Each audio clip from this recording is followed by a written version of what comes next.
Lachlan Landcare has been running the Growing the Grazing Revolution project for 13 years. Lachlan Landcare is made up of people who want to influence the landscape and our community who live in it. The project aims to build the skills of local farmers and increase the capacity in our local community in grazing management. I'm Andrew Wooldridge. I'm a committee member of Lachlan Landcare and a farmer near Canoundra. The way grazing is done, farm by farm and paddock by paddock, has a big effect on soil health, water quality and biodiversity. Decisions that are made by farmers at a paddock scale can have a positive or negative effect on the environment.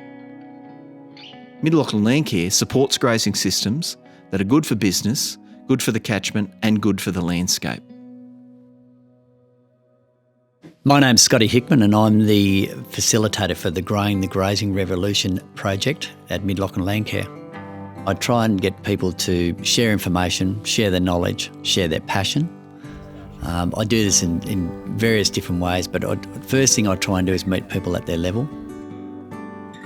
Over the past 12 years, GGR has done a huge amount of different things. From our large field days, we usually cater for somewhere between 60 to 100 people. We also do small cluster meetings, which usually involve about 6 to 12 people.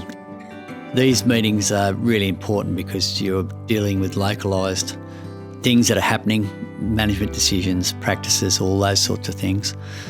But that's where the confidence builds up with a lot of people in that local area. They grow in confidence to be able to share heaps of information. I spent a lot of time travelling around the area talking to peer leaders, and it came clear that there was a lot of information that people wanted to share. So we do a number of different things to support our peer leaders. One is we have taken them on trips around to have a look at other businesses, or it could be conferences or field days or things like that. We also involve them in some training occasionally when we can, just to improve their skill level as well. I think the biggest support we can say for them is that they feel involved and have a little bit of ownership of this project as well. So they're getting as much out of us what we're getting from them. I'm Wendy Bowman. I'm a local grazier from Canoundra and chairperson of Lachlan Landcare. I'd heard about holistic grazing management in the late 90s, and it just made so much sense to me. I did a holistic management course then and was keen to put it into practice.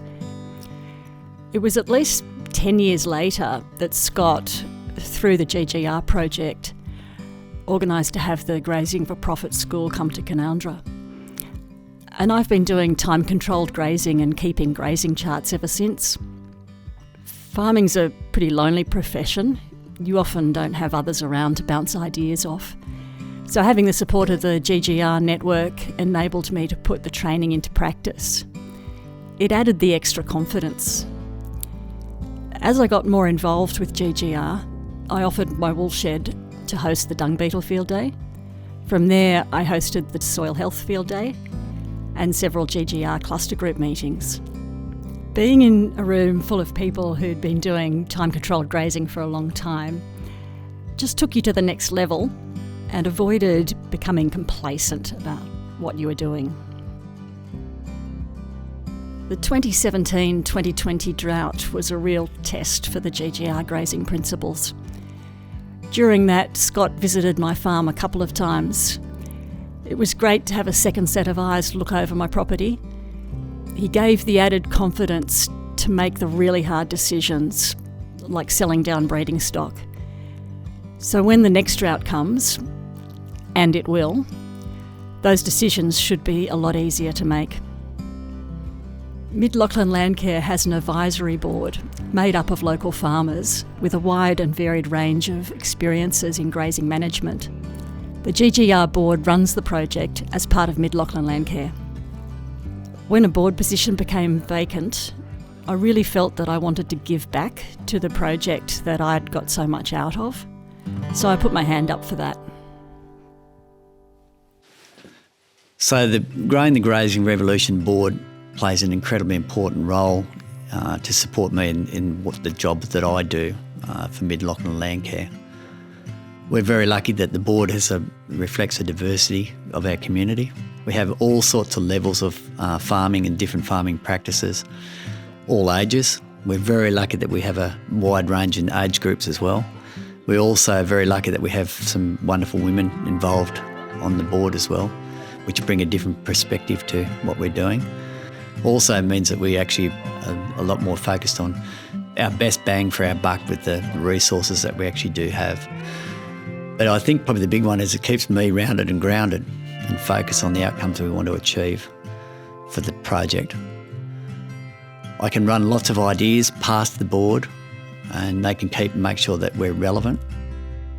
And I think that's really important too, that they bring from all their different aspects and where they're from in various areas of the Mid-Lachlan area, that what is going to be relevant, what do we need to concentrate on to achieve some of these wonderful goals that we want to achieve. I'd advise another group not to underestimate the demand that might actually be out there for a project like this. That was our experience, that we found that people just jumped at the chance to have the support. First thing I would think about if you're going to start up a project like this is it the project that your area requires, and do you have enough support to be able to run a project like this? Is it what the area would like to do? Very important that you have involvement for anybody who would like to come along. Very important that you don't lecture or think you have all the answers.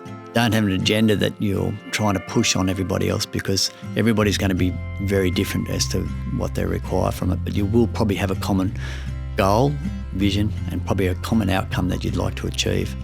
Be a good listener. Where do people want to start? What specific project would they like to do? And how do they want to achieve that over whatever years you might have? And probably the other really important one, what resource base do you have? Do you only have enough resources to do a certain amount of days or a certain amount of events? How can you get the best out of the amount of resources you have to achieve those outcomes that you'd like to achieve? When we're thinking about being farmers in our landscape, there was a few clear things that seemed to work really well. One is that their farms had permanent ground cover. Their farms seemed to have a rich biodiversity happening in their landscape. Their soils were quite often beautifully, living in healthy soils, and all of them had clear goals for their businesses, their landscape. And we want to have people involved in agriculture and have really resilient, strong landscapes that can actually cope with agriculture, because everybody relies on a farmer 3 times a day, 7 days a week.